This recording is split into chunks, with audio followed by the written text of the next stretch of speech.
private individual ganun, nagpaputok, meron bang ano yun, partner, pananagutan sa batas? Yan, meron yung pananagutan both under Oo. the spatial law and under the revised penal code. Mm. Yan ay tinatawag na willful and indiscriminate discharge of firearms. Oh. Katulad nung pinakita mo sa aking Oo, video grabe kanina bago nakita mo tayo yun? mag-umpisa. Yan, yung Hmm. pinakita parang nasa condominium unit siya, talagang Oo. willfully, no, and indiscriminately Mm. pinaputok yung kanyang baril. Barel. At magkakaroon siya ng tatlong liabilities diyan, isang Oo. kriminal, isang civil, isang Mm. administratibo. Yan, Hmm. madaming liabilities yan. Oo. Kung yung kanyang indiscriminate firing na Firing. yun ay Mm. nagresulta sa serious physical injuries Mm. o kaya ay nagkaroon ng homicide, no? Mm. Magkakaroon siya ng kasong reckless imprudence resulting in serious physical injury o kaya Ah, reckless imprudence resulting in homicide. homicide, At oo. bukod diyan ay kung namatay yun nga o kaya nagkaroon ng pinsala sa katawan at Oo. na-disable yung tao, ay papasok yung civil liability niya doon, yung mga Mm. damages Mm. katulad ng pagbabayad sa ginastos sa ospital, Oho. no, ginastos yung nawalang kita ng tao Mm. dahil siya ay na-ospital. Mhm. Kung namatay naman, pati yung funeral cost niyan babayaran din nung Oo. private citizen na yun. Mm. Pero ang masama nito, papaano kung pulis pala yun? Oo 'no, kung halimbawa ito ano 'to, sa lahat 'to, oo, wala naman tayong Mm. sinisino rito. Halimbawa Kung lang may panunungkulan ano, partner sa yan. gobyerno. Kung nasa law enforcement agency na Oo. nagtatrabaho yan, ay puwede siyang ma-dismiss, no, Mm. from service. At ang masama nito, yung commander niya na kung saan na yung may immediate supervision sa kanya Oo. bilang pulis Mm. ay madadamay doon sa kanyang ano, pagkakasalang nagawa during that yung willful and indiscriminate discharge of firearms. Oo. At kawawa din yung boss niya kasi yung boss naman niya Mm. may ano yan may responsibilidad na Oo. dapat siniguro niya na yung kanyang mga tauhan bago Mm. magbagong taon pa lamang Oo. ay may ginagawa sa baril yan, 'di ba? Before, that was I think, partner, if I'm not mistaken, that was 2023, yung huling taon Oo, na ginawa yon. Tinatakpan yung mga ano 'no. yung baril. Oo, Oo, pero after that, parang after that wala nawala na, na. partner, eh. Oo, yun. Ayun ang mahirap do'n. Pero ngayon, pero kung generally gano'n ang mangyayari, ayan ang Mm. kanyang bossing ay damay doon sa Oo. kanyang committed crime. Oo. At 'yan Oo. tapos yung kung license naman nun, Mm.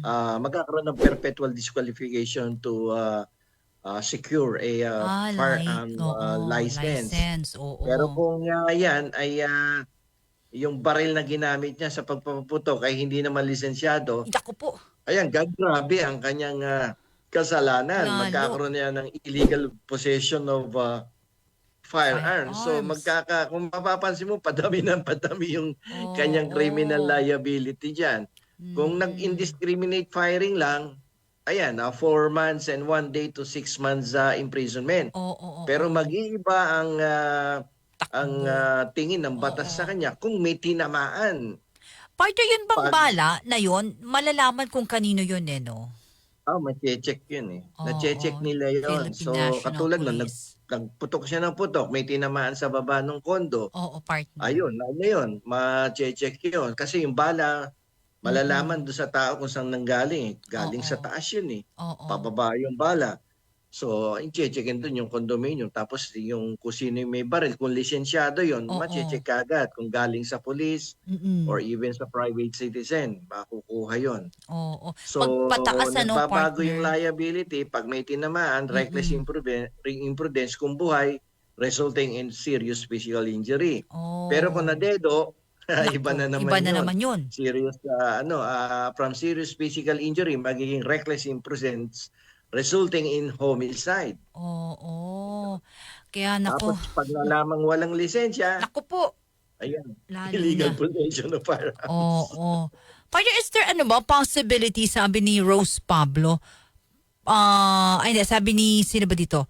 The ordinary person, sabi niya, there's a possibility ba, partner, na blank bullet? What do we mean by, Blank oo, bullet ka, oo. oo, what if, I don't know, kasi hindi ako Hindi. masyadong aware sa mga So, balay.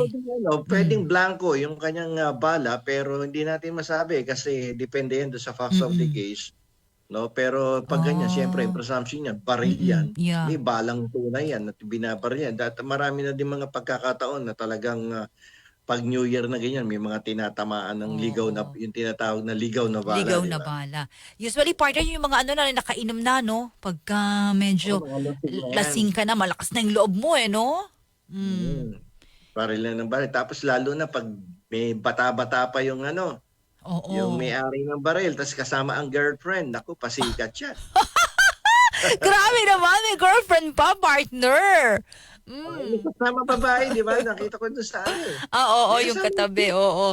Magpapasikat. Sigaw-sigaw boses ng babae Oo nga. Naku, sana Ayun, naman yun ang walang problema dun. tatamaan ng mga ganyang ligaw na bala ang tawag, Sigaw partner, na no? bala, Oo, oo. naku Yan ang naman. mahirap dyan. So, ang problema dyan, yung kanyang boss, madadamay. Oo. Pero nakita ko sa isang newsfeed, Post, yeah. hindi daw dito nangyari. Pero, yeah, may Sa mga ganong, Italy daw. may ganong lumalabas, partner, na sa ibang bansa. But whatever, wherever, no, kung sa sa ibang bansa man yon. But partner, if kung halimbawa nga nangyari din yun dito sa atin sa Pilipinas, ganun talaga ang kakaharapin, no? Na Oo, pag dito kaso. nga. Pero palagi ko nagpapalusot lang yan, syempre. Pinost nila kunwari nasa ibang bansa. Pero Parang hindi na sila sabi ni hanapin. Maylin, Maylin, sabi mo, di ba nag-snow sa ibang bansa? Nag-snow ba sa Italy? Yeah. Oh, Nag-i-snow sa Eh, Europa. bakit dun sa, partner, hindi naman? Wala. Wala. Tsaka naka-t-shirt lang siya. Dapat yun, naka-coat na yun eh. Kung, Oo, kung wala. nasa abroad yan, malamig ngayon sa abroad eh. Oh, matitrace naman yung partner, di ba? Oh. Oh, yung in-upload niyang in-upload niyang video, traceable yun kung saan ang location. Oo. Malalaman yun kung nandito nga sa Pilipinas Nga, o nasa abroad. Yan, nga sabi ni Maylin, attorney, di pwede sa Italy po yun, winter po dun ngayon. Yun ang sabi ni Maylin, ang kanyang Pero tinamaan naman yung kotse, nabasag yung salamin. Ayun po. Iba na naman Pag kaso yun. property, oo. Ano yung reckless imprudence resulting in damage to Property property. Wala naman. kaligtas. Oo. Okay na yun, para wag lang yung buhay, partner, no? Okay na yung property na lang nasira. Lalo na yung mga nababalitaan tayo before, partner, sanggol, bata, natutulog lang, ano? Pagtingin ng Oo, mga marami magulang, naku, Diyos ko. Meron ako Lord. dating ka-opisina na bagong taon, patulog na sila. Mm-mm. Yung bala, tumagusto sa bubong nila eh. Oo. Nagpasay. Oo. Buti ka mo, may space sila sa gitna. Yung anak yata niya nakayakap sa kanya, natutulog sila sa kama. May bumagsak na bala doon sa gitna ng kama. Talagang no, partner, no? May Kasi yung bata natutulog sa gitna, dumantay yata sa kanya. siya, may guardian angel siya, partner. Yun. Pagdantay na gano'n, may bumaksak na bala sa gitna ng kama. Sinave siya ng guardian angel niya, partner. Attorney, tama ba? Attorney, tama po ba? Di ba nire-registered kung saan mo binili yung bala at nakalagay if blank po yon? Nakikita naman yon, di ba, attorney? Oo. May mga may mga serial number yata yan. Oo. Grabe, no? Ang lalakas ng loob nila, partner. Hindi na lang mag-fireworks, no? Firecrackers. Sana bumili na lang ng rebintador, no? Super lolo, tapos kainin nila, gusto nila. Partner, silang sasabog nun. Ikaw naman, partner. Sabay na silang sasabog nun. Attorney Bueno, law and beyond. Learn the law, know your